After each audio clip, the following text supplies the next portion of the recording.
Nggih mugi-mugi nggih iki kula pangajeng kaceng kula. Heeh. Pangajeng ngajeng. Terus ora arep tak penerke, terus wis. Ora momen kowe ajar mikir kok ya. Panjenengan kula mugi-mugi nggih sedaya mawon ingkang bekerja aparatur sipil wonten inspektorat nggih saged bekerja maksimal saged bekerja sama kali kepala dasipun desa-desa nika. Apa? Kepala dasipun desa-desa. Si. Kok maksudnya ndas desa iki piye? Kepala desa. Ora sok tak tambahi ndas.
Matur sembah nuwun tanpa pepindhan ya Nak. Ya. Mandheg sedhela. Ya iki dienggo ngaturake apa wigatine dirawake dhewe tinimbalan sowan ana ing alun-alun kutha Klaten. Ya. Acarane apa, Mak? Peresmian kantor Inspektorat Klaten. Oh iya. Werna-werna Nak. Ya. Ana 3 kantor sing diresmekke dening panjenengane Ibu Bupati. Ya. Ngaturake panuwun ingkang tanpa pepindhan karo panjenengane sing wis kepareng ngresmekake ya kuwi kantor Inspektorat Klaten iki. Ya panjenengane Bapak yano Ibu Hajah Sri Mulyani. Ya matur sembah nuwun uga ngaturake panuwun ingkang padha kepareng rawuh bengi iki ya Nak. Ya panjenengane Bapak Kepala BPKP DIY, Bapak Ketua DPRD Kabupaten Klaten Bapak Hamenang Fajar Ismoyo SIP. Ya karo panjenengane Bapak Dandim 0723 Klaten Letkol Infanteri Minarso 5. Ya Kapolres Klaten atau yang mewakili 6 Seda Klaten Bapak Joko Sawaldi. Inspektur Jawa Tengah diwakili Inspektur Pembantu Inspektur Sukowono Sraten. Wah iki nek maca ora ngati-ati. Ya Forkompimda Kabupaten Klaten lan seluruh kepala OPD. Ya matur sembah nuwun tanpa pepindhan. Luar biasa. 4 kantor sekalian diresmekke. Ya gunggunge disebut peresmian kantor Inspektorat Klaten. Ngono ya Mak. Iya mula mau Ibu Bupati ngendikake. Ya saben kantor ngono upama diwayangi saben bengi ngono ya rada lumayan ya Nak. Ya ning ya aja ngono iki ditimbali awak dhewe wis ngaturake panuwun ingkang tanpa pepindhan. Ya lan awak dhewe wajib acung jempol lan atur apresiasi karo panjenengane Ibu Hajah Sri Mulyani. Ya panjenengane ngasta minangka dadi bupati periode 2017 sampai 2019. Ya penghargaan kepada Bupati Klaten. Ya akeh banget ya Mak. Iya iki tulis nang kene pirang-pirang nok luar biasa iki dadi tandha nek pancen saiki kaum Hawa kuwi pancen wis sak traju sak bobot karo kaum priya. Ya ora bedak-bedake piyai putri karo piyai kakung, nyatane Klaten diasta dening panjenengane Ibu Hajah Sri Mulyani ya luar biasa. Ya. Panjenengane entuk anugerah pers Jawa Tengah tahun 2019 kategori tokoh bidang pemerintahan. Ya. Penghargaan kepada Ibu Bupati sebagai top pembina BUMD 2019 dari majalah Top Business. No. Ya. Piala penghargaan dari Gubernur Jateng kepada Ibu Sri Mulyani sebagai Bupati Pelopor Inovasi Daerah tahun 2017. Penghargaan dan prestasi sebagai Kabupaten Kota Layak Anak tahun 2017, 18, dan 19 dari Kementerian Pemberdayaan Perempuan dan Perlindungan Anak Republik Indonesia. Penghargaan kepada Ibu Bupati atas keberhasilan yang luar biasa dalam mengurangi resiko bencana banjir. Yo. Lan uga penghargaan dari Kementerian Pan RB kepada Pemkat Klaten atas prestasinya dalam akuntabilitas kinerja tahun 2018 dengan predikat nilai B. Wah. Akeh ya mak angel lho no entuk penghargaan akeh kaya ngene iki. Ya. Nek ra sengkut gumregут nggone makarya prestasi opini wajar tanpa pengecualian atas laporan keuangan tahun 2018 dari BPKRI Perwakilan Jawa Tengah. Penghargaan dari Menteri Hukum dan HAM RI kepada pemerintah Kabupaten Klaten sebagai Kabupaten Peduli HAM tahun 2017. Yo. Penghargaan dari Menteri Hukum dan HAM Republik Indonesia kepada bagian hukum Seda Kabupaten Klaten sebagai anggota integrasi jaringan dokumentasi dan informasi hukum utawa JDIH. Yo. Prestasi sertifikat sistem manajemen mutu SNI ISO 9001 2015 kepada Dinas Perindustrian Tenaga Kerja dan Transmigrasi Kabupaten Klaten pada tahun 2018 dari PT Global Inspeksi Sertifikasi Lembaga Sertifikasi Manajemen LSSM 058 IDN dalam ruang lingkup sertifikasi pelayanan kartu pencari kerja utawa AK-1. Yo. Pendataan lowongan kerja dan pemberi kerja AK3, pemanggilan kerja AK4 dan pengantar pemberi kerja AK5. Penghargaan untuk kategori percepatan cakupan akta kelahiran anak tahun 2017 dari Kementerian Pemberdayaan Perempuan dan Perlindungan Anak Republik Indonesia. Cacahe ana pira? Gunggunge eneng 11. Penghargaan sing wis ditampa dening panjenengan Ibu Hajah Sri Mulyani minangka dadi Bupati Klaten no. Ya luar biasa ya mak iya. Wah, mula ora aneh yen bengi iki awake dhewe sing saka Ngayogyakarta tinimbalan sowan ning Klaten iki mujudake suwijining kanugrahan sing tanpa pepindhan lho no. Ya. Mula wajibe ngaturake pasugatan aja nganti gawe cunaning penggalih. Ewa semono gandeng awake dhewe iki menungsa. Kedurungan ino lali apes kelawan mati nek ana kurange lan ana kurang meranani penggaling para lenggah dhewe nyuwun gunging samudra pangaksami. Ya pancen mengkono ya mak iya.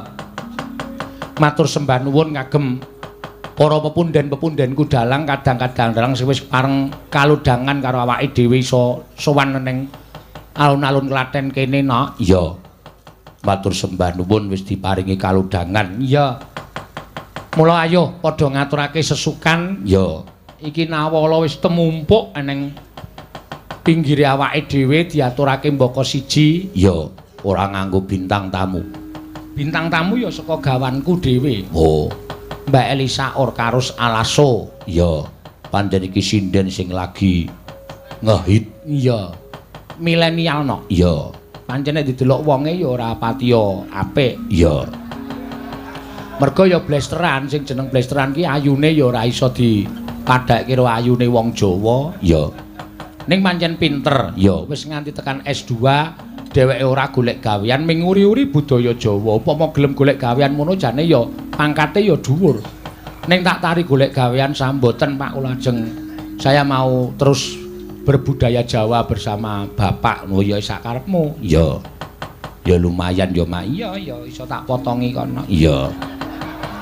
Ora apa-apa, ngangger pasrahke aku kira-kira ana sing gelemi semene no ya tak keke separo. Ya. Dinggo uang kenakalan. Ha ya. Kenakalane yoga-yoga. Wah iya. Ya wis ora apa-apa, Mak. Matur sembah diwaca mbaka siji. Ya. Nawala sing pirang-pirang tiba iki ya. ngaturake panuwun. Saka sapa? Kunjuk Bucangik nyuwun lagu. Inggih, Gubuk Asmara.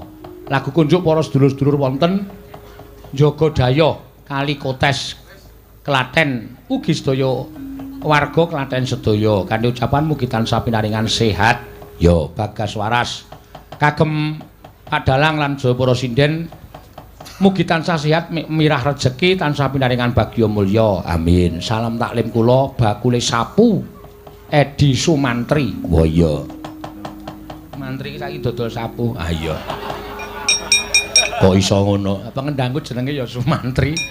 Iya, golek penggayutan liya. Sugeng dalu RBK Ratu Baka nyuwun tembang liwung kalih Bu Prastiwi matur sembah nuwun. Ya. Saka sapa iki mak kok sik tak suweke iki kok amplope kok le rapet men. Ya. Wolah. Jebul jerone ya ming kertas no. Iya. Kepareng nyuwun lagon utawi lancaran Klaten bersinar. Wah iki yasanipun Ki Suwita radio saking Wedi Klaten. Gending utawi lancaran punika kunjuk Ibu Bupati Sri Mulyani saha sedaya pangarsa Dewan Kesenian Kabupaten Klaten mbok bilih mboten kawratan gending utawi lancaran Klaten bersinar punika dipun terbitaken wonten ing YouTube utawi ing media sosial versi aslinipun. Saderengipun kula ngaturaken genging panuwun awit kawigatosanipun. Ya. Lan iki yo langsung tak bales no. Ya. Nek gending Klaten bersinar iki gandeng urung muncul iki awake dhewe urung iso. Ngono ya. Mula nyuwun geng samudra pangaksami mangke menawi sampun pikantuk cakepan kaliyan lancaranipun badhe kula sinau. Oh iya, kula sak kanca badhe kula sinau benjang poso menawi mboten klintu dipun dhawuhi dening para pepunden dalang saking Klaten supados mbabar pakliran wonten ing RSPD malam Selasa Kliwon. Oh, wulane poso. Ya. Srapopo nek nggo kegiatan. Ya. Nggo garing-garing cangkem. Heeh. Ora omong rak ya ora garing lambene. Iya. Pancen ya bener ngono, Mam. Ning ya kaya ngono kuwi dienggo srawung kok ana wong nyatane awak dhewe sowan mrene ya kadang-kadang dalang ya akeh sing padha rawuh. Ya ora ketang ana ing jaba utawa ana sing srawung karo awake dhewe. Ya. Iki kadangku sepuh Mas Kasim saka nek mbiyen ngertiku soran wong Pakde Kesdik ki lenggahe neng soran. Ya, rawuh ya, Mak. Lan sak anterone akeh banget lan aku ngucapke matur nuwun karo dulurku wedok apa lanang? Wedok lanang. Ya. Dik Apri karo Dik Mimin sing mau wis maringi nggon karo awake dhewe nok. Ya, diampirke neng Cakra. Oh iya. Pokoke kudu kon mangkat awan diampirke neng kono karo omong-omongan ketemuan karo panjenengane Mbak Mimin Mbak Apri. Ya wis disugata werna-werna. Ya. Aku ro sinden-sinden disewake kamar. Yoga gelarke kloso ning mburi kelir. Wis senengane ngono kuwi ora. Lah ya boros nek yoga barang iya wong yoga iki piyai wong nrimo kok nok. Aku iso kaya ngene iki mergo saka tapaning para wiyaga. Iya. Ngono ya. Pancen do tapa tenan. Iya. Kula Ahmad Mustofa saking Desa Jakarta, Kecamatan Tempel Lumajang, Jawa Timur. Ing nembe wonten Malaysia badhe nyuwun podang kuning dipun bawani ingkang nembang Mbak Tatin. Nggih. Kok iso tekan Malaysia? Streaming. Saiki streaming itu luar biasa. Ya. Mula wayang saiki dadi hal sing hit nang nggon YouTube mergo ya streaminge para kanca-kanca kuwi nok. Ya. Kanca-kanca dalang akeh sing duwe streaming ya iya. Kawiwitan biyen aku kuwi duwe ide upama streaming kuwi wayang di streaming iki mergo dunia itu sekarang cuma sebesar HP. Ya, arep tuku apa-apa liwat HP, arep tuku panganan liwat HP, arep tuku sandangan liwat HP. Lah aku ndek pikiran apa ora prayoga nek ayo do gawe streaming supaya bocah-bocah iki nek buka HP jlek nggon YouTube kuwi sing metu wayang. Ya. Saiki wis luar biasa no. Ya, saben dalang duwe channel dhewe-dhewe. Channel Dalang Sena, channel Dwija Laras. Ya, channel Kuntadi. Ya. Channel Purbasmara pirang-pirang. Dikira tok sebut. Channel saka Sragen iki lho. Kuwi abal-abal kuwi no. Channel DG. Ya, luar biasa saiki pancen ya kudu matur nuwun karo teknologi. Ya. Mula saiki wayang iki setiap pergelaran ning Klaten ngene iki sing mirsani ora mung priyayi Klaten, nanging luwih akeh sing mirsani lumantar YouTube. Ya. Channelku dhewe kadang kala nek sok pergelaran langsung ngene iki nganti tekan 20.000 penonton seluruh dunia, sok-sok nganti 23.000 sampai 25.000. Ya. Oke ya, Mak. Oke. Sing sak ngisore 5 ya ana. Iya. Direwangi matane mlirik penonton ming 3. Ya wis ora apa-apa. Kabeh iki sarana pambudidaya. Ya pancen bener ngono. Ya. Ayo ndang ceket-ceket. Ya. Mengko ndak ora prayoga kedadeane. Ya, sinden nggawa pira? Sinden nggawa 8. Ya. Matur sembah nuwun dipun paringi ngaludangan kula dipun parangaken beto waranggana 8 cacahe. Iya. 8 cacahe iki pancen tus saka sinden-sindenku warga Larasna. Iya.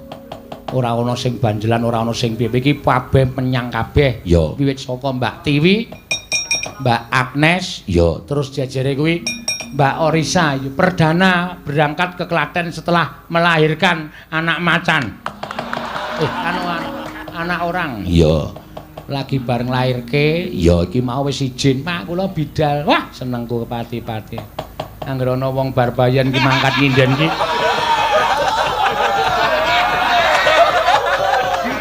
Bayang aku werna-werna. Iya. Ambak kepethuk mau lho, lara tenan to. Iya. Mbak Orisa. Iya. Karo Mbak Ika. Iya, terus jajare iki Mbak Elisa, karo Salaso nomor 4 saka nomor 5 saka kene. Jajare Mbak Elisa kuwi Mbak Tatin, Mbak Ayu, terus jajare kae Bu Prastiwi. Iya. Penganut ilmu hitam. Ha iya. Bu Prastiwi penganut ilmu hitam. Luar biasa no. Ya, ayo diaturke mboko siji pamundutan. Aja nganti kliwat. Iki ana sing kepareng nyuwun apa Mak iki mau akeh banget no. Ya. Podang kuning ya ana, mengko Mbak. Elisa dhisik ndak sak dinteni karo nyari Bupati Ibu Hajah Sri Mulyani. Ya. Sebat-sebut wae Elisa, karo Selisa, karo Selisa, karo ya. Ayo Sa. Jumeneng Mbak Elisa. Ya. Kaya iki cah pinter. S2 kok ming trimo nyinden turut tarup. Lah upama dadi sekretaris rak ya iso to dasare isih enom, ayu. Kok emoh? Iya. Ya gun mengke kula tak ngelamar ngene bupati. Dadi ajudan gawake sandal nggih purun kula, Bu. Sandale Bu Bupati iki apik-apik karo kowe regane larang sandale Bu Bupati kok. Mangke nggih. Ya tok gawake ya tok colong tenan.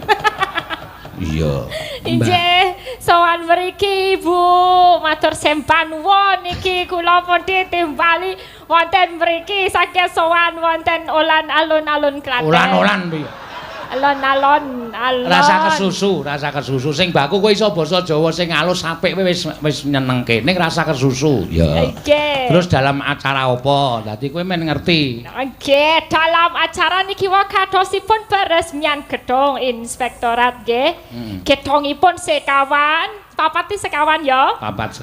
Papat niku sekawan ingkang napa niki wau napa kula ngemirengke ingkang wonten ngajeng wau kadosipun ngajeng mau wonten napa naminipun wonten kecamatan gedung kecamatan Kemalangan kadosipun terus wonten gedung informatika nggih Kominfo nggih kadosipun niku kalih sekretariat DPRD Klaten niku nggih kalih niki inspektorat niku sing paling larang dhewe nggih mugi-mugi nggih kula pangajeng kaceng kula pangajeng ngajeng terus ora arep tak penerke terus ora momen kowe ajar mikir kok ya panjenengan kula mugi-mugi nggih sedaya mawon ingkang bekerja aparatur sipil wonten inspektorat nggih saged bekerja maksimal saged bekerja sama kali kepala dasipun desa-desa nika. Apa? Kepala dasipun desa-desa. Si. Kok maksudnya ndas desa iki piye? Kepala desa. Ora sok tak tambahi ndas. Nggih, basa Jawanipun. Kepala iki? Kepalanipun desa-desa. Heeh. Nggih, mugi-mugi saged bekerja sama dengan baik. Amin. Wau nggih sampun tanda tangan fakta integritas, semoga dapat mencegah dan memberantas korupsi. Amin. Nggih. Kuwi apa kuwi jenenge? Tanda Fakta tangan apa? integritas. Integritas ya apa? Ya kuwi kok dadi berjanji sebagai kuwi berjanji dia berfungsi sesuai peraturan perundang-undangan dan dia berjanji dinggo ora korupsi ngono lho Pak. Oh, ya aku untuk melakukan tugas dengan baik. Jenenge apa? Fakta integritas. Fakta integritas. Ya Pak Seno barang ya kudune tanda tangan. Dadine entuk saweran ki aja dijupuk. Bawane 200 ya sinden dine 200 aja 50. Motong ngono wae motong apa? Wong urung saweran urung komplit. Iki dhuwit di canceh iki dhuwit ya lumayan ki nggo mangan sesasi nek aku sedeng iki. Kayak kono engko didum sinden-sinden. Ya engko didum sinden-sinden. Kowe bles ki ora. Wong urung disenggol, urung diitung kok wis disebut. Lah ya dhuwit dibuang-buang, dhuwit iki berguna. Lah salah tok lokke wong aku ora tau motong kok. Oh iya denane, carane talang teles. Apa? Talang kuwi teles. Aja nek iso talang ki aja teles. Kepare. Nek pancen bantu ya bantu lahir batin. Aja duwe pengarep-arep apa-apa kuwi ora apik, ora becik. Leres menika. Wah, niki nek menawi Bu Bupati saged wonten mriki dipersani seluruh dunia lho, Bu. Dadah. Iya. Oke nembang kalih kula, nadyan kula radiedan tapi kula mboten brakot kok. Dek sadar dhewe dek. Iya, suwe-suwe sadar dhewe nek rada edan. Iya. Nggih, matur sembah nuwun. Mugi-mugi saged kasempatan. Nggih. Matur suwun ya. Karo apa arep ngaturke apa? Seneng kowe sowan ning kutha Klaten kene. Seneng banget niki. Saiki wis mulai nyenengke, luwih nyenengke meneh, Sa. Wis ora ana apa perbedaan antaraning gaya Jogja karo gaya Klaten. Nggih, mboten wonten. Nyatane awak dhewe sowan mrene sing nonton yo akeh ya nok sing iso nampa gagrag ngayojo ya luar biasa. Padahal niki pusat seniman nggih Pak niki, seniman klasik napa mawon wonten mriki. Heeh, dalange yo apik-apik. Dalang kata seniman seniwati. Pengendang, pengrawit yo luar biasa. Ya mula Klaten ki anu apa jenenge ana dalang apik, laris mesti asale saka Klaten. Oh iya. Mesti darah Klaten. Pak Seno wonten darah mriki nggih. Ana, asline aku ana ning aku ora iso ngurutke. Malah ngaku. Ngaku cengelmu iki domong. Ya aku cerita tenan kok. Oh iya tenan. Ana Mas Kasim kuwi lho. Nganti aku mbiyen tau tate karo suwargi Pak Dikesdik kuwi kowe dolan ning Soran. Wong kowe iki janjane ora dalang yojo. Sing yojo ki ming sandhangamu ru keprakmu. Nek getihmu iki getih Klaten. Lho ning aku urung sempat sowan. Pak Dhewe sedo. Lah aku nyuwun prisa karo Mas Kasim kuwi. Mas Kasim ora iso nyejarahke. Mergo kuwi ya bodho. Ora. Iya. Lah aku ya ora ngerti. Ha padha aku ya. Ning asline ana tenan. Wonten mriki darah Klaten. Makane ya saiki kaya ngene welok denan ya. Welok tenan piye? Ya kondang kaloko. Wis kowe nek ngomong aku melu bunek sa. Kondang keloko. Iya. Lah dhek ya pinter basa Jawa. Biyen ki S1-ne sing diangkah ki jurusan pedalangan. Lah mula terus sowan ning nggon aku utawa rawuh ning nggon aku takon karo aku, "Pak, saya itu seneng wayang. Saya ngambil S1 isi Yogyakarta jurusan pedalangan." Lah kowe arep ngopo? Wis, arep mayang.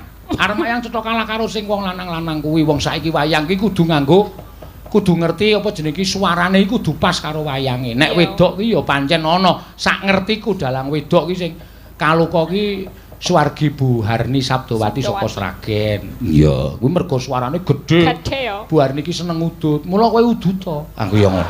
Nek udut iso gedhe po? Iso. Udute iso gedhe. Anu apa? Suarane iso gedhe. Iya. Oh iya, ngono sing marai. Berarti nek Pak Seno udut langsung gedhe. Lah ora. Maksude nek wong lanang wis ora usah dadak udut, ora usah udut ra apa-apa. Iya, ngono ya Mak iya. Terus gagal dhek ora gagal ning lulus ning ya mbuh le ujian piye. Lah kok S2-ne njukuk psikologi. Oh. Psikologi ngopo sak kok ndelok psikologi lho? Aku pengen neliti, Pak.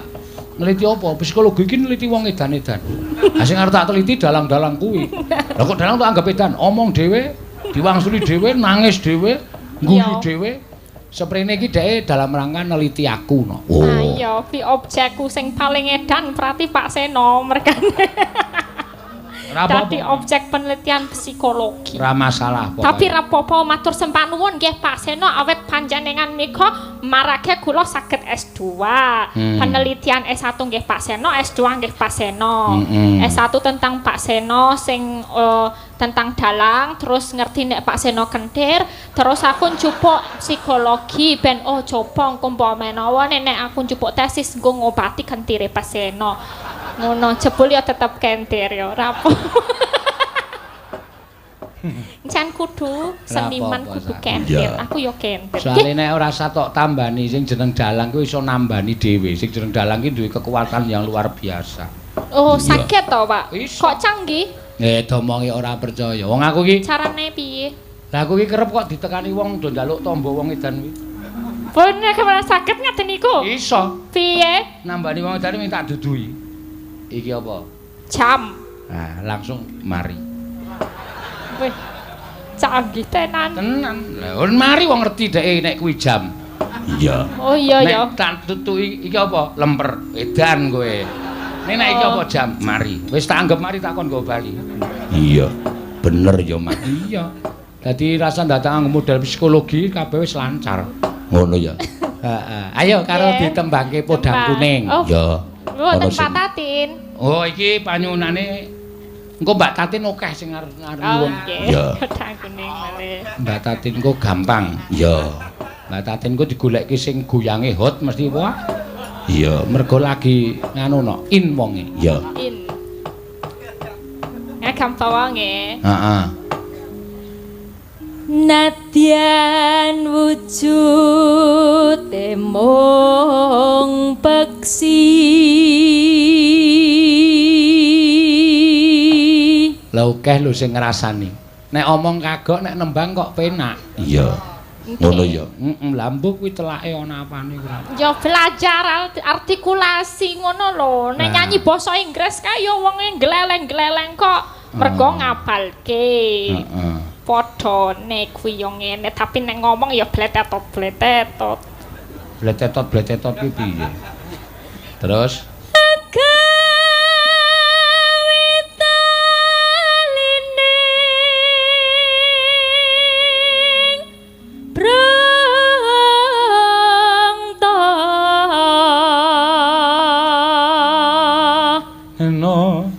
alus manis tur mrak ati. Lha iki eneng sing nyuwun meneh. Napa, Pak? Ya, nawala ning lumantar WA. Ya. Selamat dan sukses atas peresmian gedung baru kantor Inspektorat Kabupaten Klaten. Semoga dengan gedung baru meningkatkan pelayanan dan pengawasan. Oh iya. Nyuwun gending sarung jagung Mbak Elisa. Wah. Salam hormat kagem Ibu Bupati Ibu Sri Mulyani saking Tristianto Karangdowo. Oh iya Klaten. Siap lanjutkan. Matur sembah nuwun. Dibaca komplit nggih Pak Dalang. Nggih, kula baca komplit. Saweran kagem Mbak Elisa. Pira? 2 juta. Oh iya. Wah, 2 juta. Nggo Pak Seno? Ora ana iki mung saweran nggo kowe 2 juta aku senengane. Kok tumben jujur ya. Biasane 2 juta iki sing 1 juta nggo dalange, sing 500 nggo wiyaga, 500 nggo sindene. Ra iki tak waca komplit. Aku bengi iki ora arep ngapusi aku. Iya. Arep jujur aku, du sinden 2 juta. Oh iya. Matur. Oh tak yoga 1 juta. Oh iya. Wis kok gampang.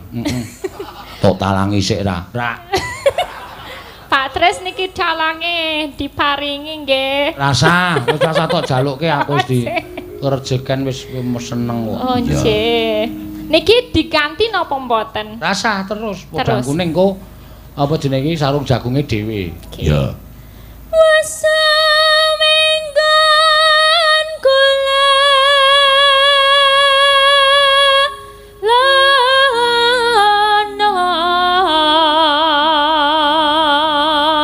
kula goleki si podang jenar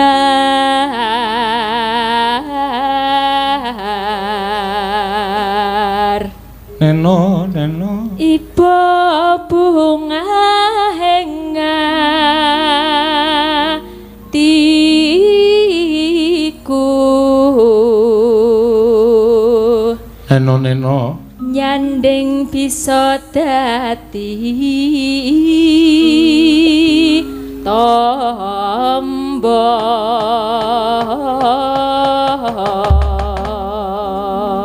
ya iki uga nawala meneh Pak Dalang kula Fajar kalian rencang kula Yoga tunanetra badhe nyumbang lagu kagem Ibu Bupati Klaten matur sembah nuwun. Mas Fajar. Oh iya nggo diaturake Mak. Bar apa podang kuning iki? Ya, monggo. Iki wong ora weruh ning kersa nyumbang lagu iki nyenengke no. Ya, monggo. Ya. Esuk awan ning omah wis ora kerasan. Luyuran anggoleki sing tak sayang. Muga-muga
Sik anu podang kuning. Ya.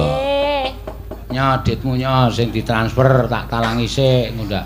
Repot sesuk nek kowe ngoyak-oyak ndak malah. Ya. Tenanan iki, Pak? Serius. Saestu? Matur sembah nuwun nggih, Pak. Mbuh. Mbaya sing alus. Care 2 juta, Pak. 2 juta kuwi tembunge ndi? 1, 2, 3, 4, 5, 6, 7, 8, 9, 10. Kurang kalih dosa kudune ne. Kurang sedoso malih. Nyonya. Nggih, matur sembah nuwun nggih, Pak. Semeng podang cair niki. Sampun cair Pak Tris. Cair. Pak Seno niki sampun niki. Lho, kok tak duduke liwat apa kuwi? Kamera. Oh iya. Men Pak Tristianto iki lenggahe neng ngendi? Jakarta. Ya, asline Karangdawa. Oh iya. Demben nimbali awake dhewe. Iya. Ayo Mas Fajar karo Mas juga sing tunanetra kuwi diaturi tindak panggung. Niki sampun saged mriki, Pak. Mangga. Yo. Kula aturi. Ndi piyayine? Mriki niki sing setunggal ngangge Gotsumoto. Saiki aku tak takon karo kowe Napa, Pak? Apa sebabe? Dek iki ra nggo kacamata kowe wis ra weruh kok nganggo kacamata. Hooh, aku ya bingung niku, Pak. Engko takonono sebabe apa? Kula takonane. Iya. Mas sinten mau sik setunggale Mas Fajar? Mas Yoga. Mas Yoga. Heeh. Sing sijine Mas Fajar. Halo, Mas. Halo. Wah, Mas Yoga. Kok jenengan ngangge pun rigi mawon ampun niku wonten seneke Mas Keswan mengko didukani. Coba dipek di anu caos simik. Ya. Mas Yoga. Kangge Mbak Ingisa. Waduh kok kenal e. Sandal lo YouTube po, Mas. Oh, kowe kurang ajar ora. Kok ngerti aku? Lah ya kok ndur tembungmu sok ndelok YouTube. Wong dhek iki wis tunanetra kok ndelok YouTube ora. Oh iya, berarti mirengke, midhangetaken YouTube. Nggih, mirsani YouTube ngagem tangingan. Sik, kowe nek mirsani kleru. Enggak piye? Mirsani kuwi kok apa kowe weruh apa? Iya, Po. Kok kowe nyawang wong ayu ra ketok. Ya ora ketok ya ora apa-apa, penting suarane kok. Oh, dadi dhek iki sing dindelke suarane. Suara nggih. Ya pancen peka terhadap suara nek wong tunanetra ngono kuwi, Mak. Iya. Berarti nek menurut suara kula niki ayu napa mboten, Mas Yoga? Wah, niku ayu. Wah. Nek Bu Prastiwi ayu mboten. Wah, nggih sedaya nggih ayu. Sedaya ayu berarti ngapusi. Ya ono sing elek barang kok. Sing elek sapa kowe kok ngarani kancamu elek iki? Sing elek ya kowe kuwi. Iya. Kok nganggo Gotsumoto Mas? Ini napa? Napa nggih kadenge pelindung debu. Oh, pelindung debu ben lagi biliben. Kadenge nggih keren lah. Oh, keren. Keren jeng sempeh kuwi. Congguyu to Mas, nek guyu tambah manis Mas. Madhep rene kowe rene. Nggih, ajeng ngatur napa wau? Ngaturke tetembangan kagem Mbak anu Ibu Bupati. Bupati. Ngaturke apa Mas Fajar kali Mas Yoga? Kala wau ngidam sari. Oh nggih. Wau wonten kesepakatan mbok menawi Mas Yoga ingkang nembang. Nggih, terus sampean ajeng napa? Mas Fajar. Monggo salto. Mboten. Kok salto mah ra iso ya, Pak. Kok salto mah wingi kecemplung kali, Pak. Ha nggih jelas, sampean ajeng kendang. Nggih. Oh iya, wah apik iki monggo. Nyuwun ngapunten mengke ingkang bawa nggih Mbak Elisa. Dipun bantu Mbak Elisa. Iya, tak bantu Mas lewat sini agak lewat belakang aja. Jangan lewat tempat Mas Keswan. Kowe maju sithik lho kowe. Nah, ini lewat sini. Terus oh ya ini mic-nya di. Nah, ayo sing weruh-weruh pindah. Sing weruh pindah. Kowe kurang ajar karo dulure tuwa kok. Mas Kasim ki sing rumangsa weruh pindah ora. Enggak ada niku. Nggih. Iya. Alon-alon mangga. Wah iki pancen tenan. Tekan Yojawe nusul aku Mas Fajar kuwi. Oh iya to, iya. Anggremu cedhak Prambanan mesti rawuh. Iya. Iki mau bengi ya rawuh terus ngerti bengi iki nang alun-alun Klaten mangkat no. Iya. Neng Yojokono ki rombongan tunanetra ki penontonku kok to. Wo. Boyo. Kowe kandhani ngeyel. Tahu aku ki mesake to, ana wong 10 kae ki bali wayangan ki do irit-iritan cekel-cekelan pundak kae. Nganti tak ndeki bareng kula napa mboten Pak? Mboten matur nuwun. Blung lah. Lagi muni matur nuwun sing entuk got. Iya. Ayo. Saderengipun nembang kula badhe ngaturaken sangam kagem Pak Seno Nugroho. Nggih. Niki saking rencang kula ingkang streaming wonten ing kota Mangang. Cocot pundi? Kutha Malang. Nggih. Asmanipun Mas Doni Wahyudi. Oh, nggih Doni Wahyudi nggih. Monggo Mas, dibawani Nyidam Sari. Yo. Neno neno. Neno neno. Duh wong bagus. Elisa yo ora tanggap kok. Bebut jeneng ati. Kula mboten ngertos menawi kula sing ken bawa Mas. Apa mbok diketik sithik ngono lho dingeneke Pak ngono. Sembrono nggo dolanan wong ra weruh. Mesake ora. Kaya ngene wong nandang asmara.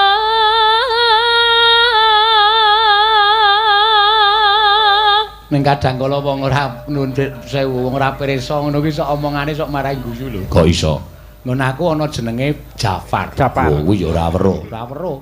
Tak jak dolan ning omahku tak suguh kopi iki bareng-bareng nyruputi. Wah, Pak Sino jan mak biar. Aku terus sing biar ki apane? Ya mak biar. Jenengan nggih ngaten Mas, mak biar. Waduh. Apa tak awakku dewe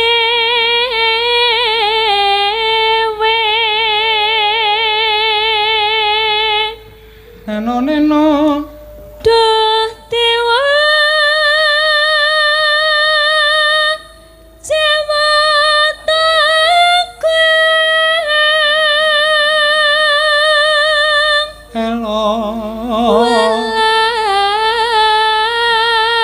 Somring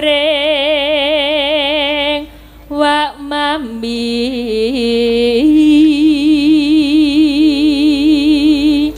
matke aku Thomas. Tak gandrung kaya ngene kok mung dinengke wae. Ya anggere kualat cilaka lho, Sa. Wong ora weruh kok tok toleke matne aku to, Mas. Ha kene aku sing wuta tak onake matamu. Ki anu dar kendangmu posisine bener ke jar. Engko nek tiwas anu tak tung-tung yong. Ya. Besok kapan katekan jejer lan wong bagus.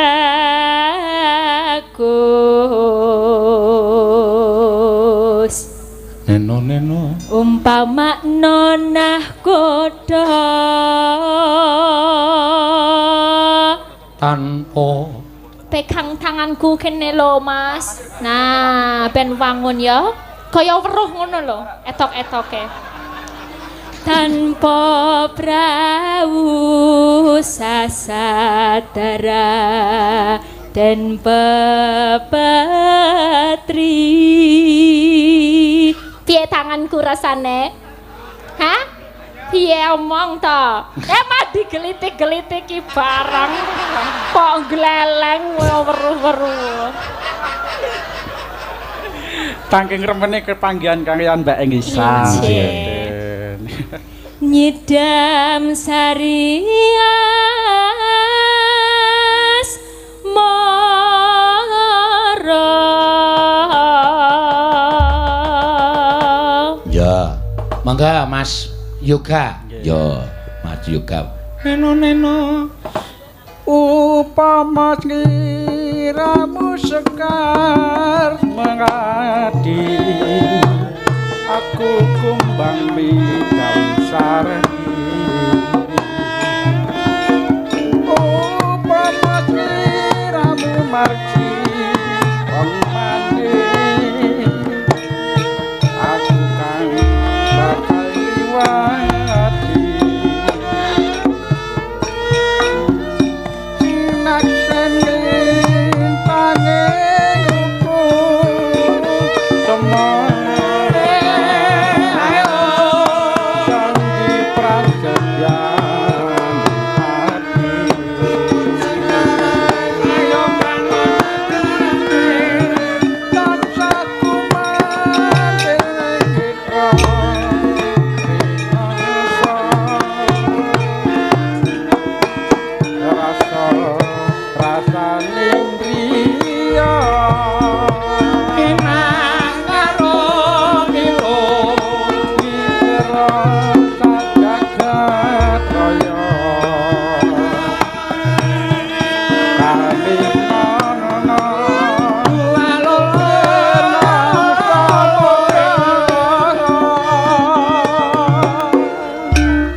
Balani Mas piye mau biyene? Ngono piye Mas? Loh. Elisa dosa lho sak. Kok dosa to, Pak? Nggo dolanan wong ngono kuwi. Wong rawuh kok konon. Aku terpesona. Aku kan terpesona. Mbok dipek. Dipek. Ora sempat nginden ming nuntun. Yo, mangga. Nang ikane roe dangu atiku ayo sampeyan sira wong ayu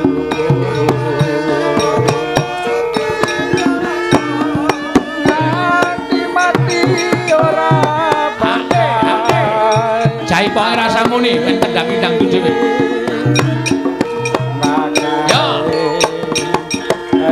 Angin aku sing kurang tutup.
Wong loro wae yo. Rasa.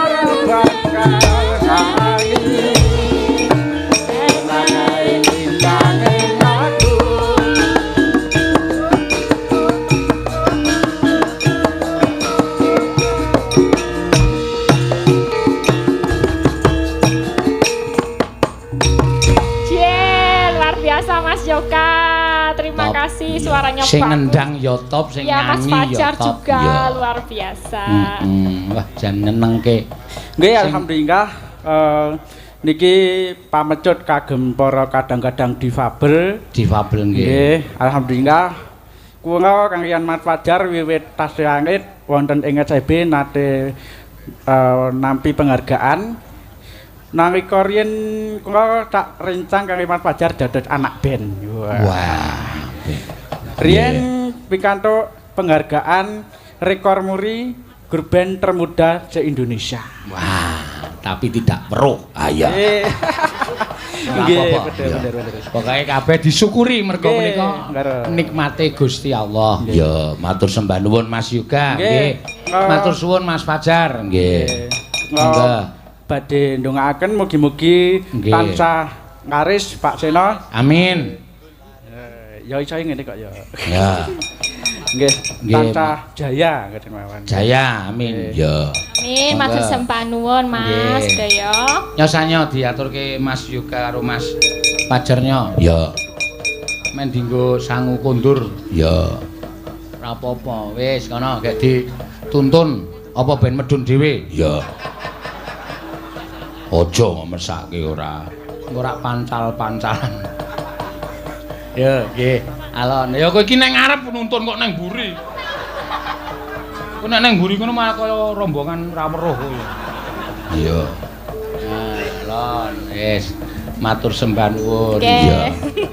Ngendango kae nek tunanetra ya bahaya lho. Iya.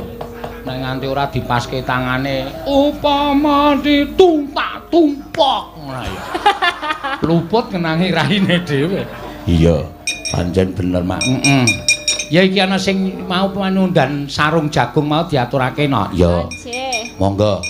Panjenengane Mbak Ika, monggo. Ya, ya. Sarung jagung diaturke. Mau jane sing kepareng-arep nyekar Mbak Elisa. Ya ning ana treke Mbak Ika. Ya dinai trek. Apa sik nembang sik trek wae. Aja ikan. Ya. Nek sik trek ora iso nyuwara, monggo.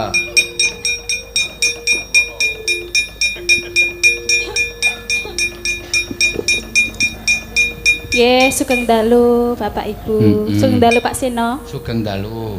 Ya. Minangkani pambudutan saking Pak Tris. Pak Tristianto. Jane sik dikersake Mbak Lisa lho, make nek gelo pripun? Ora apa-apa. Ya, Pak Tristianto iki ana tulisane Elisa Trek Ika kok. Ya. Monggo. Sarung jagung. Langsung wae. Ya, engko ndak wektune selak ngoyak. Ya, iki sindene isih pirang-pirang sing urung iso diaturake. Ya. Monggo, Mak. Ya, monggo, Mas.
matur suwun. Ya.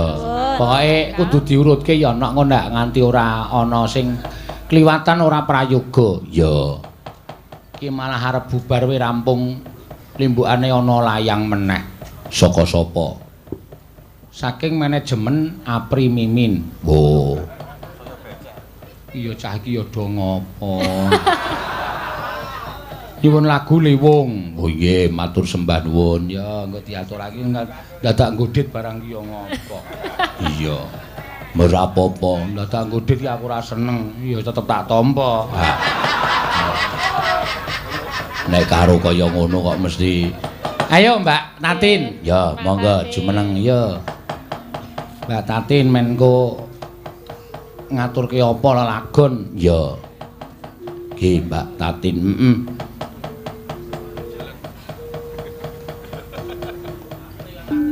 Nah, ya wis jumeneng iki Mak. Iya, iki soalé sinden sing gawat kliwat ya. Lah napa lho? Wingit kepati-pati ora kena dipidak wewayangane.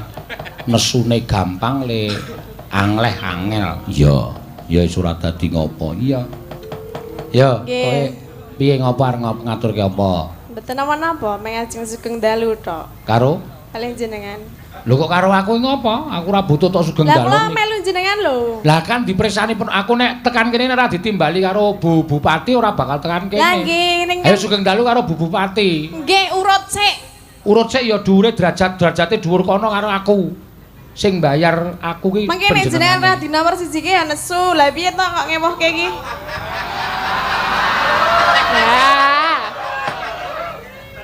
Aku ki tau nesu kapan to, Tin? Aku ki wonge sabare kliwat ukur lho. Iya. Mendina nesu ra aku. Hah? Mendina. Aku ngeyel kok.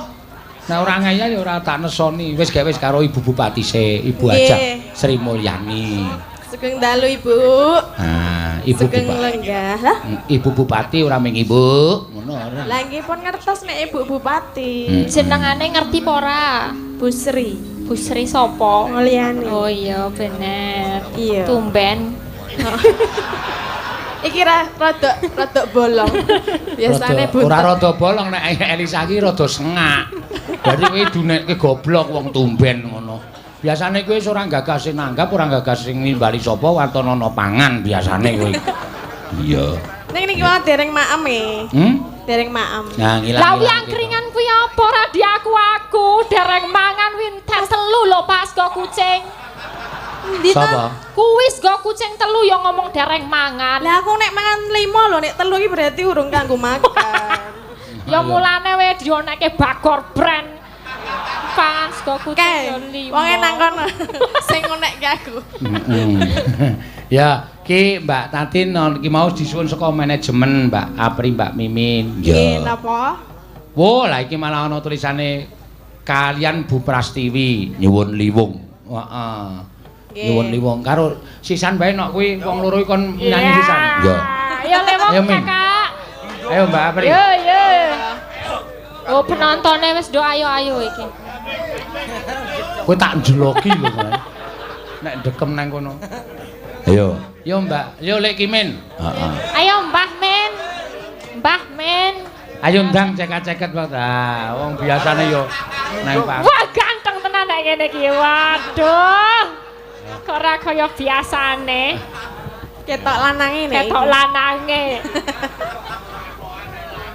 Aku nek ketok lanange wedi aku sah. Jauh ngadoh ya. Aku nek biasane cok cipika-cipiki nek iki kok yo lali bareng. Aja dipadake nek gelungan. Lah iya, mulane aku wedi to. Iya. Sugeng Dalu Pak Seno. Wah, suarane gede jebulene, Mak. Ya gede wong lenang ra ketang sadele ya gembol kok ngono kok. Sugeng Dalu Mbak Tatin, De Elisa. Langsung jatuh hati Anu ya, maco ya. Maco jebulan. Aku ya iso. Tapi Coba Sugeng Dalu De Elisa. rawangun. nek kowe rawangan tetep ketok wedok ya. Matur Pak Seno nyuwun pangapunten mboten ngrahapi kanthi saya panjenengan menika Mimin mboten saged melampah nggih. Mergo kehamilannya niki sampun menginjak 6 bulan dados mboten saged men awet kandungane mergi nglairaken putra panjenengan meneng omah ndak kodanan. Wah, Niki sing mangkat Masne Mimin niki Sukimin sing mlampah, Pak. Oh, Mimin teng omah. Mimin ten ngomah. Hamil 6 bulan. Nggih. Kalih kula niku. Nggih. Tulung mang pacul sirahe Mimin. Men modar ngisin-isin ke. Kersanipun wonten generasi penerus ngoten lho, dalang Klaten menika. Terus saking Yojo ngoten. Men ana anu persilangan ngono. Nggih. Turas Klaten karo Turas Yojo ngono. Nggih ngaten. Oh ya wis muga-muga lahir kanthi slamet. Amin. So nek lahir aku kabarono ya. Nggih dikabari ngoten. Tidak endase bayine. Bulane dalange ya doyan. Doyan dengkulmu mlocot. Ameng lambene Sukimin kok tak percaya. Aja tak genengi mesake wong wedok nang omah kek garbini burung diakoni bojone mesake. Jenenge ya wis ana ta? Wis ana. Men mbok cangkeme iki sing apik. Lah Iki ngono kuwi menjatuhkan Pak Seno, mosok Pak Seno doyan. Member kok.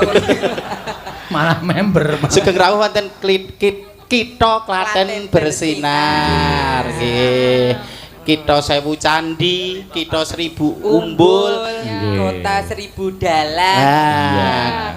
Dan bentar lagi mau dibikin bunga itu loh, sejuta bunga. Sejuta bunga. Oh, sama Ibu. Ya kuwi bang-bang kene ning kono. Bang kene. Nah, nggih. ayo anu liwung. Ya, diaturake. Pangapunten Ibu Bupati menika putra-putrane nyusul. Bangane tetek ya, Le. Ya ora pri. Iki nek ngendika kaya ngono ki malah ngonjur ngetok-ngetokke sampean ki aja sok ngendi. Wong ora tahu. Justru Anda itu mengangkat derajat kaum minoritas. Ya. Lho tenan Mbak Apri, Mbak Mimin ki mengangkat derajat kaum minoritas. Sampeyan iso berbudaya, berkesenian kaya ngoten niku luar biasa. Nek perlu kanca-kancane dijak berkesenian, berbudaya. Dintas saka pinggir dalan. Oh, Pak Seno matur nuwun. Pimpin Pak Seno matur nuwun. Arep kegawa nek. Arep kegawa. Arep aleman. Arep kegawa. Kumat. Lah ayo instingnya mengatakan. Nggih, monggo dipun aturaken liwung. Ya. Matur suwun, Mbak. Mbak Apri matur nuwun nggih, walaupun wah sampeyan niku nek karo sedulur jan. Iya. Nggih mumpung ten Klaten lak ngoten. Seneng tenan. Kula saged kados mekaten menika rak saking dorongan panjenengan. Nggih. Nek ning Klaten ya disengkuyung seniman dalang Klaten, seniman kabeh Klaten. Ning Ngayuja disengkuyung Pak Seno lan kanca-kanca dalang Ngayuja. Nggih, sampeyan sakniki wis gleleng jakete we kulit. Iya. Kulit melinju. Ayo. Menika Bu Pras mboten sekalian. Kalau request Lah Bu Pras ki ya regane jenengan wong. Aku lagi arep ngelokke Mimin e. Pinten apa? Jakete kulit melinju, melinjune dikletek. Kletek dikapake ora. Yo, monggo. Oh ya, Mbak Prastiwi. Monggo Bu Pras nggih. Men maju Mbak Yuku iki sing. Wong wau pun rasan, peh aku ki sing den tuwa arang-arang dideke ngoten niku. Ampun sok ngoten niku Pak Mas. Monggo Bu, monggo. Monggo. Kula nggih sok ngedeke niku. Oh. Aku pokoke ora arep omong nek karo wong siji iki. Sare iki lambene wis ra ndek kampas rem. Nek muni omong celekap-celekap mbuh ngarepe iki ana sapa ora dong wis pokoke. Maksude ngedeke Mbak Mimi. Oh iya. Kula hasrat tembasan.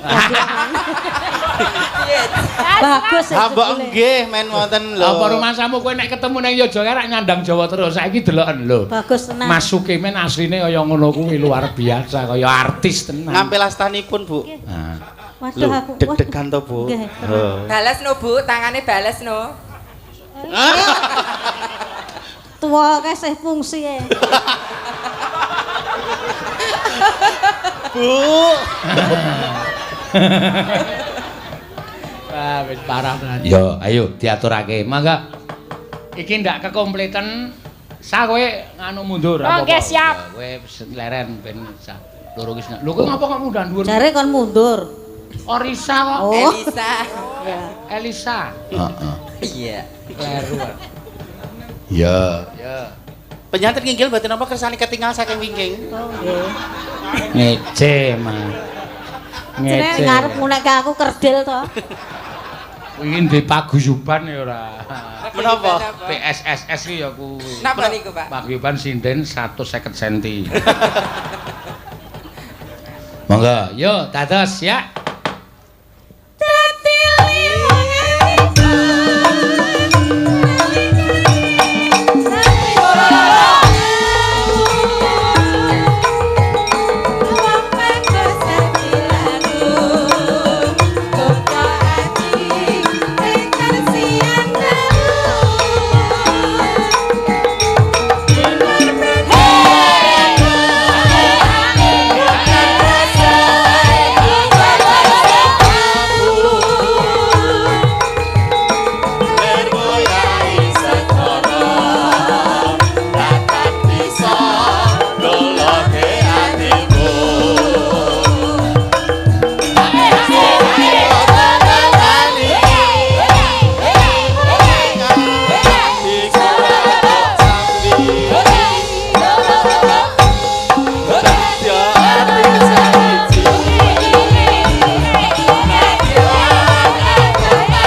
kompak kok wong papat iki nak. Iya. Kowe iki lanang kok ya megol iki piye to? Jare lanang. Terinfluence mereka berdua lho. Dadi serasa kaya aku ndek bokong. Bokongmu mbok peme ya, Lek. Kok ora garing 3 dina gereja. Bokong kok rego 70.000. Ning semanake Mbak Mimin Mbak Apri iki luar biasa kok. Iya, ya pancen tenan kok. Mbah. Sesuk nek piye ning Yojo nek pas aku prei arep tak sewake hotel. Ya. Hotel Mirah Putih pom bensin. Ayo. Mangga, ya. Sabda Pandita Ratu Tresni Ratu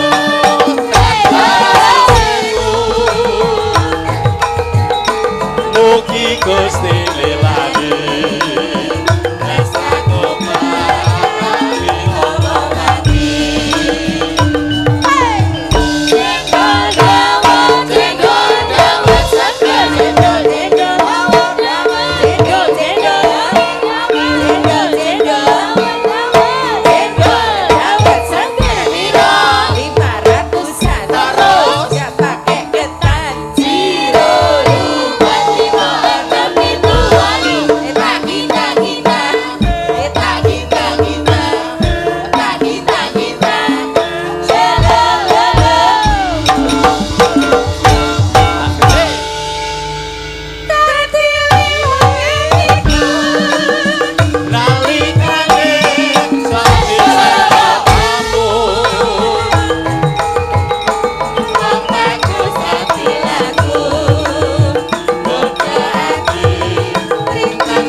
Bu Prastiwi ketoke karo aku ingin tenan ritase iso. Ket mau rono terus lho arae.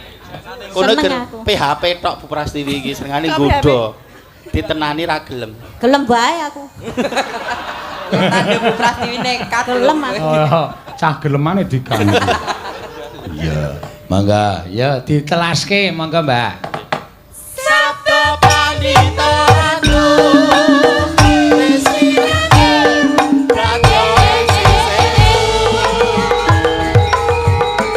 Mugi Gusti lelane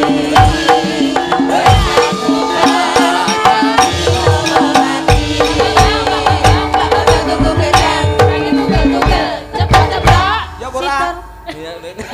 Pripun Bu? Iya, matur suwun. Matur sembah nuwun. Mendralon tata trapsilanira.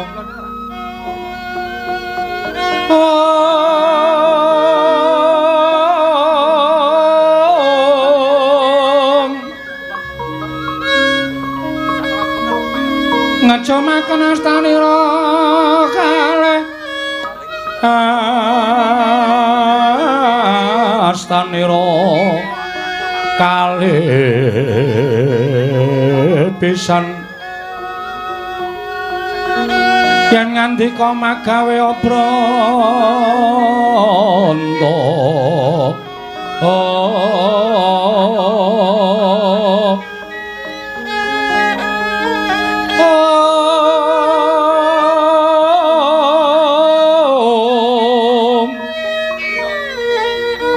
yen ngandika magawe obranta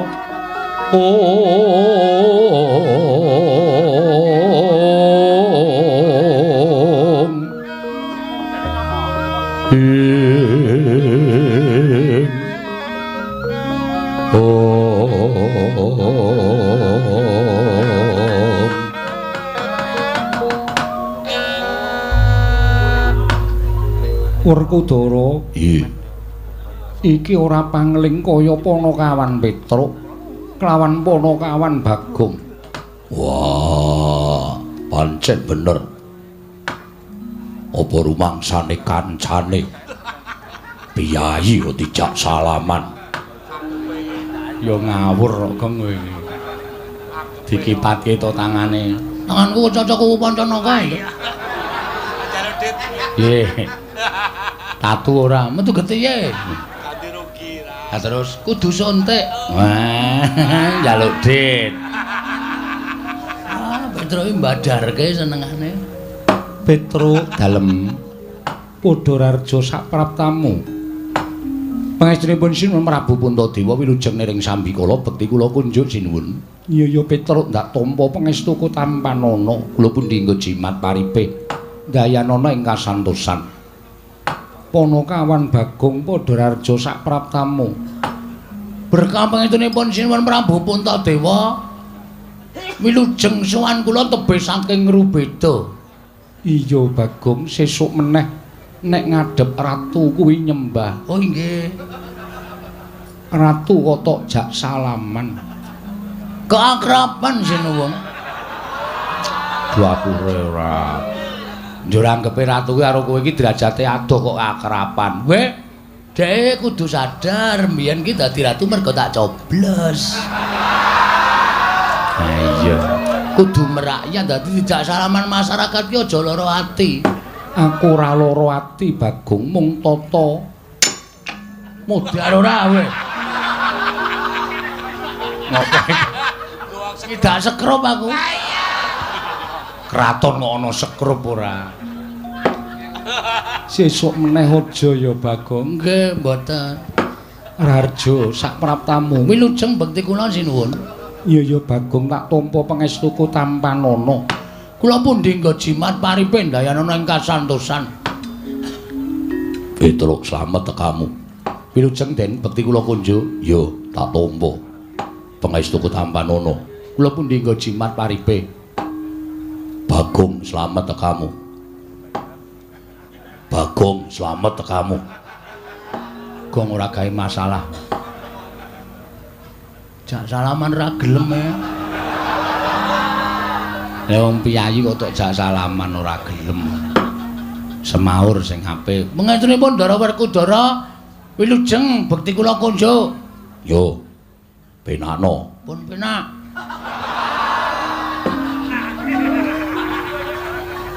Wis penak kok. Wis.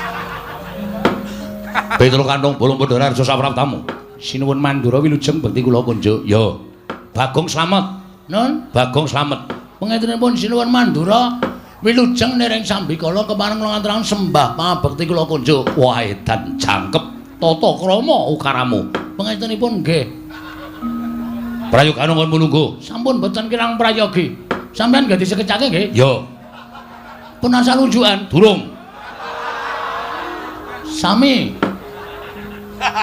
Petruk Padhararja. Ndara Janaka bekti kula. Iya, Bagong Padhararja. Ndara Janaka bekti kula. Iya, Bagong. Pangestuku tampanana. Kula pundi nggo jimat paripe. Petruk wonten dawuh. Eneng apa Petruk teka sira sowan mangka tanpa tinimbalan Panakawan.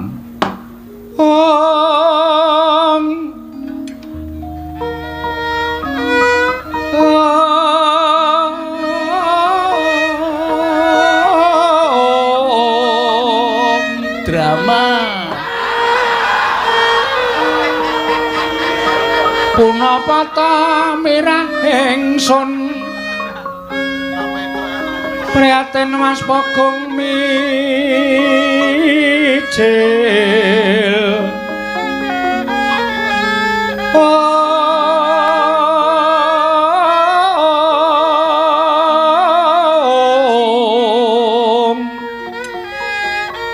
tudatan po karya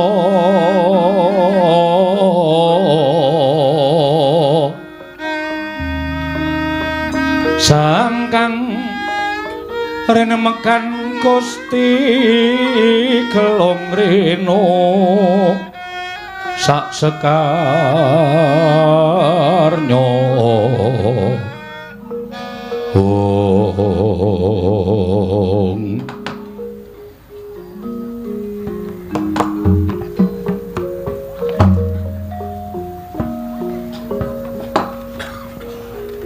Ponokawan ana apa dene sira tak timbali malah nangis Petro matura ya gene ana lakon apa Ponokawan Nuwun pangapunten kula niku jane mboten kuat ngampet rasa panjenengan paring dawuh Petro ana apa mergi kanan Karang Kadempel niki peteng ya Kang heeh wong listrike mati wah grentuk-entukan ratake kowe yakin kowe ora mbantu kok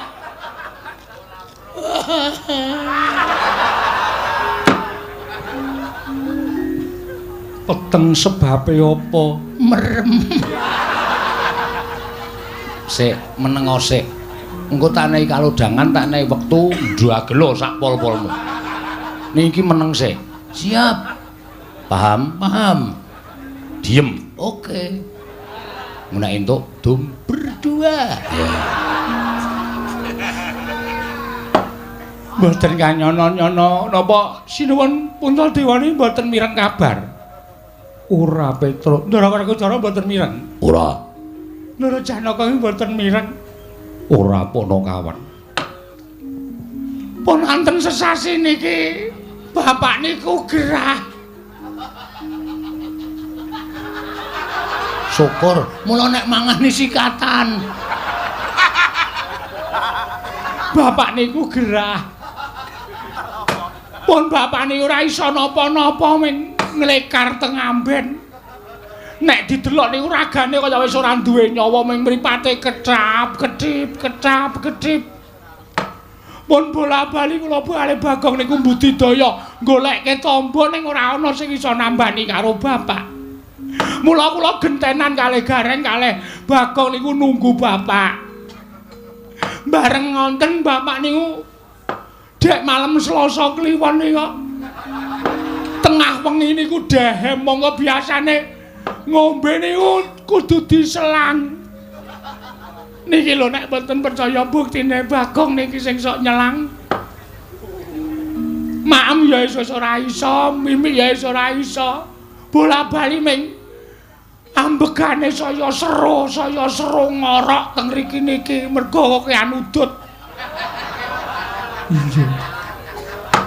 Lah tengah wengi malam Selasa niku bapak niku paring dawuh kalih kula, kalih Gareng, kalih Bagong. Bapakmu dawuh kepiye?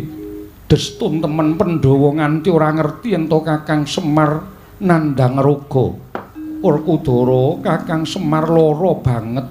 Wah, Petro ora wadul, ora matur karo pepundhen Pandhawa. Lagi saiki kowe matur.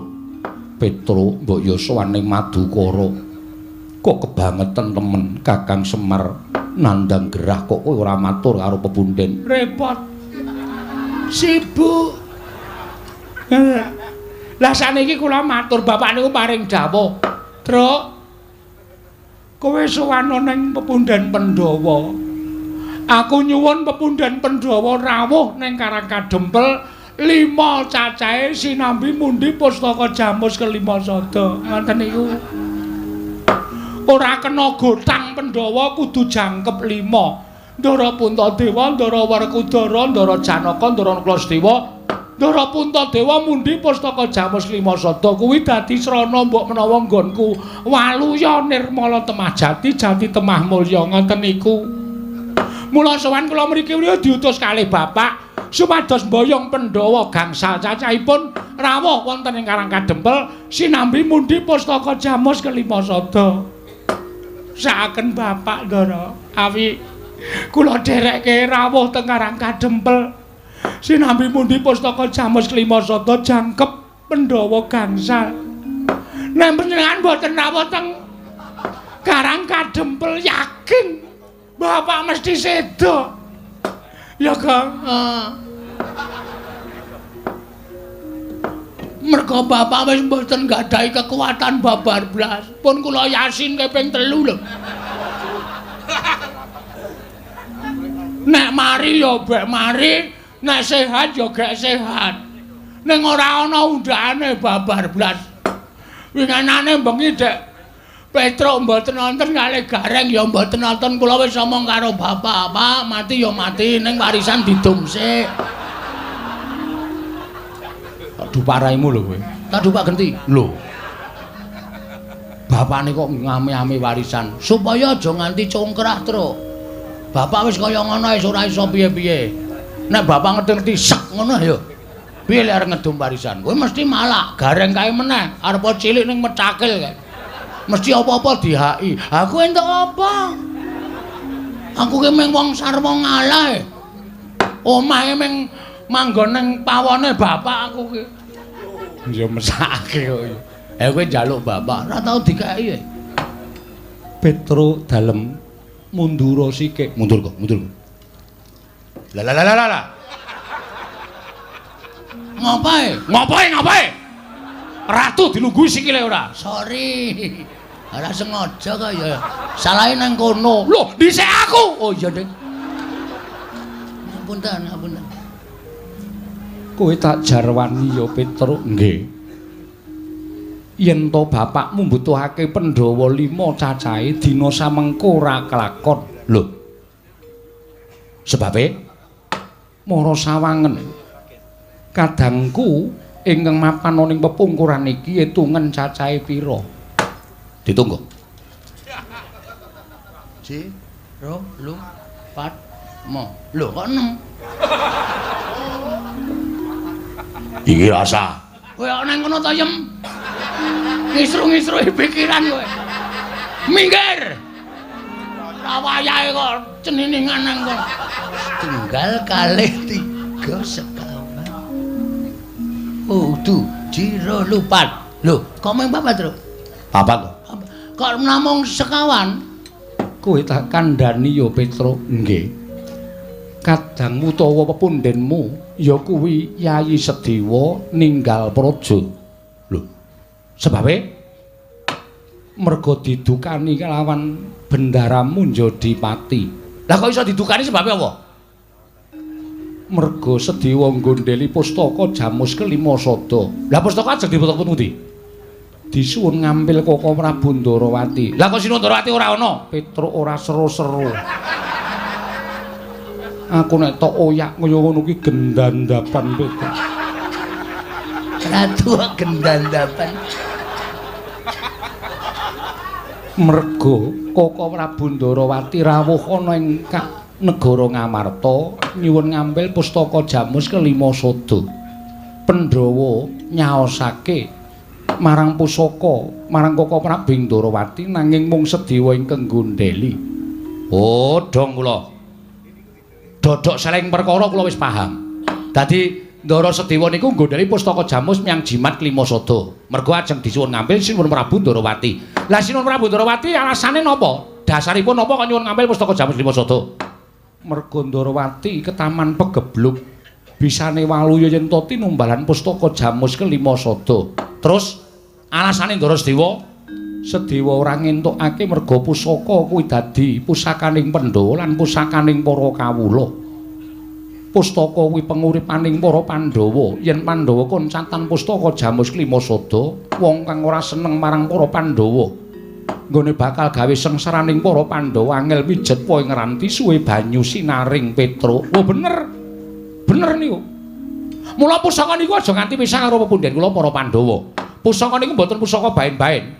Nek Pandhawa koncatan pustaka Jamus Kelima Sada, Pandhawa niku dadi ora duwe kekuatan, apes kekuatane. Nek ana wong sing ora seneng karo para Pandhawa, gawe cintrakaning para Pandhawa niku angel mijawa ngranti suwe banyu sinaring niku pas. Ngendikane Ndara Sediwa niku bener.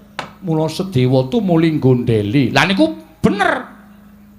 Nanging ngertiya sing nyuwun ngampil pustaka Jamus Kelima Sada kuwi Koko Prabu Ndarawati. Koko Prabu Ndarawati ki sembahaning para Pandhawa. Nek cara kula mboten nyawang sembahan.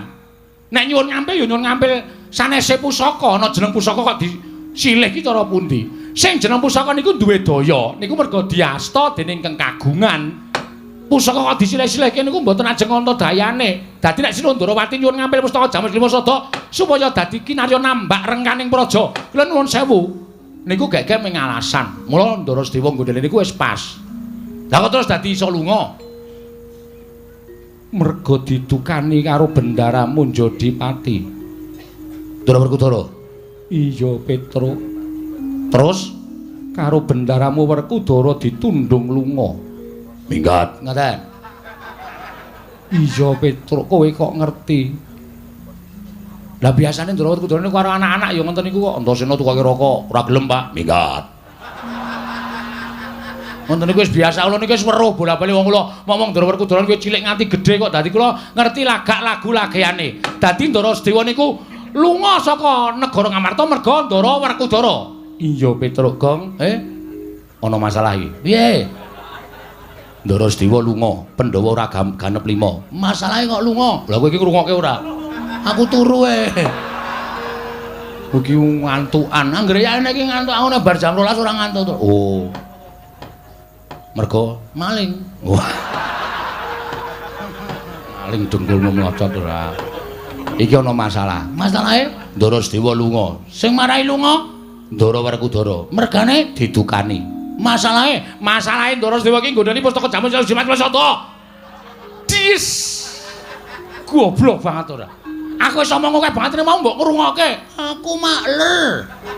Ya nyun ngapura dadi Ndarasedewa lunga sing nundung Ndara Werkudara. Heeh. Mbah, masalahe apa? Tak urus iki, Tru. Ya. Mundur. Ya.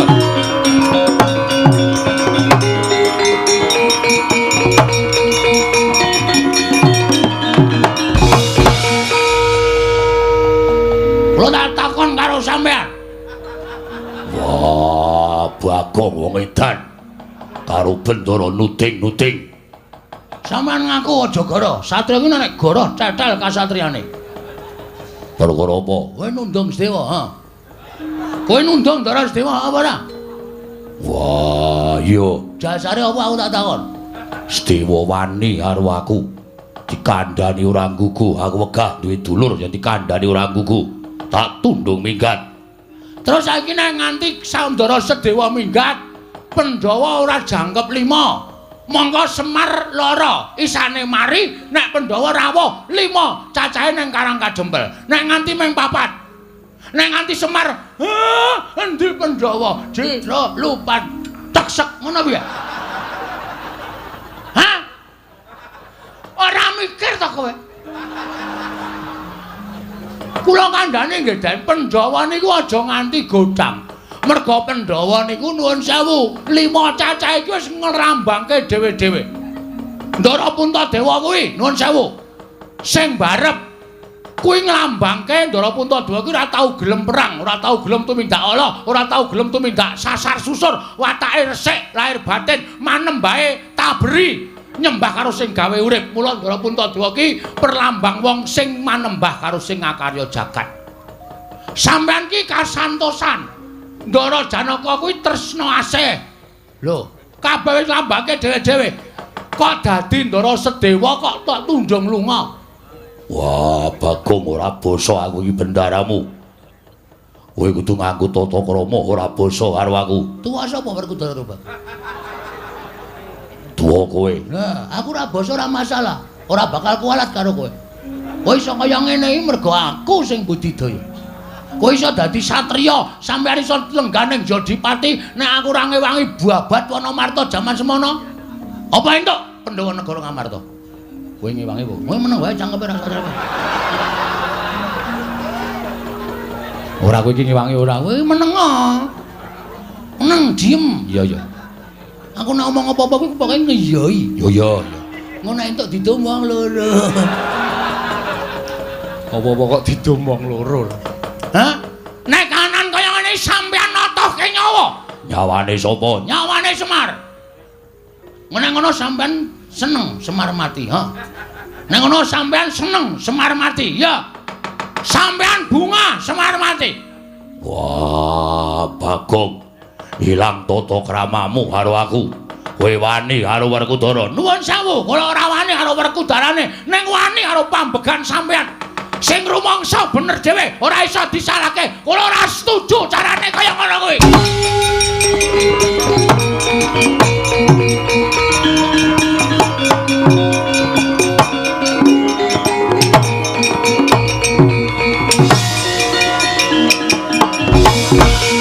Jane rasa rene kok kono wae.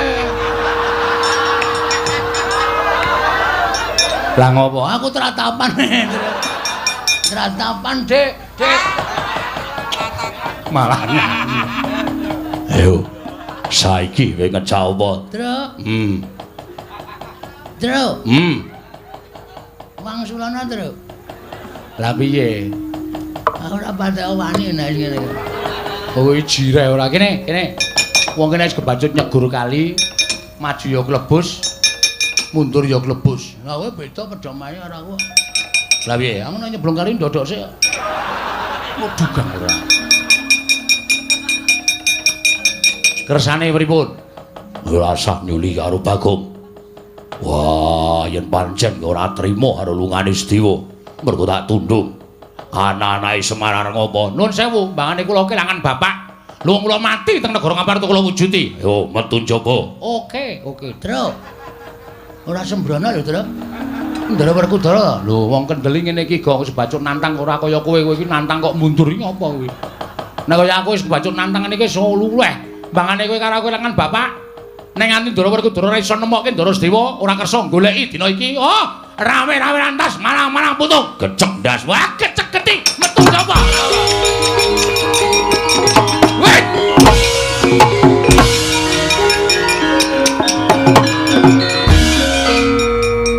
Nuwun sewu. Piye, Bagong? Anane kedadian kaya ngene iki mau merga Kresna nuwun sewu Sundarawati ngilih pusaka jamus Klimasada. Iya. Sapa sing ngeterke tekan kene? Ngeterke. Koko Prabu Ndarawati diderekke Koko Prabu Mandura. Nah, iki sumbering masalah. Hus. Ratu kok dihu. Sampeyan sing nderekke Sinundarawati. Yo. Sampeyan ngerti mboten Sinundarawati niku tenan-tenan apa ora negara Ndarawati ketaman pegebluk. Yai Prabu Kresna rawuh ana negara Mandura. Dheweke ngandhake karo aku matur karo anakku yen negara Ndarawati ketaman pegebluk. Bisane wali ana Remata Majati yen tinimbalan pustaka jamus Hyang Jimat Klimasada. Aku dadekke seksi supaya melu sowan negara Ngamarta. Terus aku matur nang Yai Prabu Darma Kusuma. Yen to para Pandhawa kudu ngelingi lelabuhane Yai Prabu Kresna. Tumuli dadi geger iki mau. Ah, iki. Sak ngerti kula, Ndara Werkudara niku wonge angel nesu. Nek ora ana sing ngubup-ubupi, nek ora ana sing ngompori. Sapa sing ngompori Werkudara? Lho, aku ora. Ngaku wae. Ngaku wae. Glandang nenggala wae. Hus. Kuwi nggonku. Aku njaluk. Lho. Nenggala dijaluk piye? Butuhe aku ora mengerti para kowe. Ya sampean kudu tanggung jawab. Sampean melu gawe masalah lungane Ndara Sedewa. Sampean ora gelem nemokke Ndara Sedewa. Kula sing ora trima. Lho, kowe nantang Baladewa. Lho ora nantang. Meng kula meng kepengin sampean tanggung jawab. Tegese kowe nantang karo Baladewa. Kowe nantang karo Rata Mandura. Apa mbok ora kowe wedi karo kowe ya? Nek ndi papane wong Banda itu metu jaba lekane atiku. Rugi. Apa wi? Ngerkoso kok tak njaba. Rajos. Jirih. Ora sakakan gelem tanpa kon ayo. Karepmu piye? Pokoke sampean gelem golek apa ora? Aku ora gelem golek. Ora gelem ora gulung kowe. Metu coba legane atuh.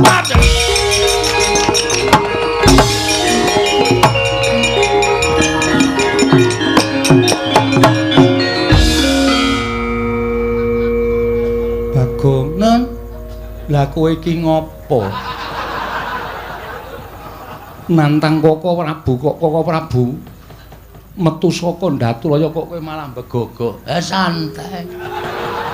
Sing repot ra kono. Mungkin rung siap-siap karo yo mangkat yo saiki ndak sela ketinggalan kereta. Ora ono Baladewa kok nesune tentang kereta. Aku anggere mlebu nang kraton iki kabeh wis nganu apa jenenge njur do ngawur kata-katane. Kuntadewa barang kok tentang. Ya sing gedhe pangapuramu mboten menapa. Wis kono nek arep genahke perkara iki metu njaba. Sendika ngestaken dawuh nyuwun pamit. Nyuwun pamit madhal pasilan sinuwun. Sing ati-ati aja kaya bocah cilik. Nggih.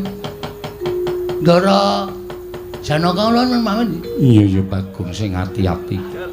Aja kaya bocah cilik. Kuwi sing muni aku. Aja kaya bocah cilik. Nggih. Ndara nek kula nyuwun pamit nggih. Iya ya Bagong sing ati-ati. Njaluk. Sing ati-ati ning sambikala.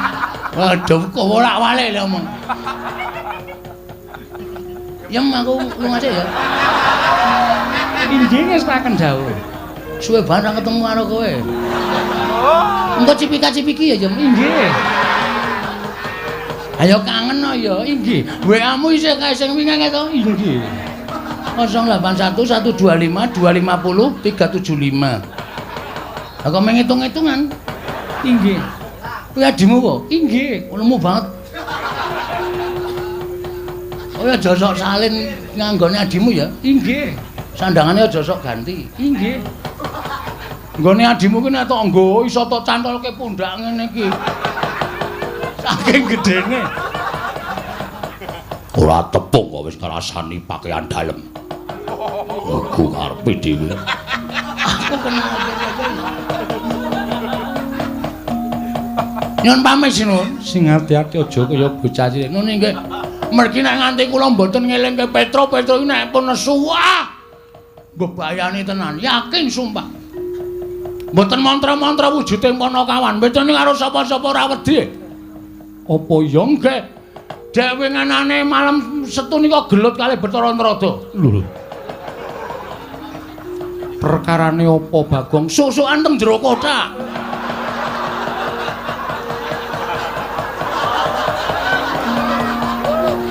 Kok iso enggak ada ora weruh. Dosare kabeh. Bathara Narada niku musuh Petra disadol, rame teng jero gludak-gluduk. Sing damekke nggih kula. Ya wis syukur yen to kaya mong nggih ngoten mawon nggih nyuwun pamit. Iya sing ati-ati. Bareng. Iya. Pun ya Ndara Janaka. Iya ya sing ati-ati Bagong. Ndara Sembadra sehat to? Sehat. Ndara Srikandi? Iya ya waras Bagong. Syukur. Pun ya Ndara kula. Iya Bagong sing ati-ati ngono nggih. Oh iya nah. Nggih. Dadah. Inggih ngatos-atos. Petrone ora tak kandhani tuman wae. Wis merna-merna gawe masalah terus nang kampung ki. Adek malam Selasa wingi.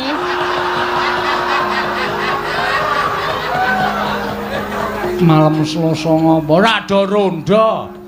Remi dolanan iku mengitungan kok kancane do ditempilingi. Nek mboten kula pisah ajur sak kampung.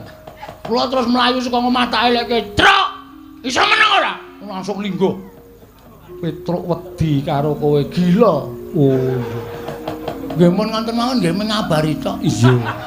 Njing ampun gawe anu tatu atine Petruk. Iya Bagong. Nggih pareng. Iya. Monggo. Iya Bagong. Pun Ndara Janaka. Iya sing ati-ati. Ndara Abimanyu sehat to? Sehat. Ndara nak kula nyuwun pamit. Iya sing ati-ati Bagong. Oh iya nak. Nggih sing ati-ati cerewet wae. Tono modar wae. Durung entuk-entukan dilokke. Pun ngoten mawon nggih sinuwun. Iya sing ati-ati. Nggih mengke ndak selak Petra malah gelut kali Ndara Baladewa. Ya nek Baladewa menang, nek nganti kalah napa mboten mirang-mirangke ing atase Ratu Mandra niku Ratu Digdaya Sekti kalintang jayane perang kok nganti kalah karo Petra. Ha iya to? Iya. Ngoten nggih? Iya. Are. Iya. Pun nggih? Iya Bagong. Pun nggih? Mbah, ora caturan. Oh iki wis krasa iki sing. Nek ora ngoten ndak ora rampun-rampun. Ya, kula tak metu tenan sanipun mboten ajeng teng mriki mboten ajeng pamit wong tak pamit ya ora di perasaan babar blas. Oh nggih? Iya. Kula niku ya gumun. Aku ya gumun. Sebabe kok cerewet. Ora dikai dhuwit kok. Bagong Ratu lenggah Siniwaka ora nggawa prabiya. Waduh. Ndara Janaka, mengko yen wis tekan Karang Kadempel tak paringi. Kapan? Ya mengko mesti tekan kono, Bagong. Ndarane kula kan duwe. Tegas iki aku seneng nek tegas niki malah seneng. Nek wong tegas ki sing kere tetep kere, sing sugih tetep sugih. Ngono kuwi karepku. Nggih sampun nyuwun pamit madal pasilan. Sing ati-ati aja kaya bocah cilik. Nun nggih. Pareng nggih. Iya.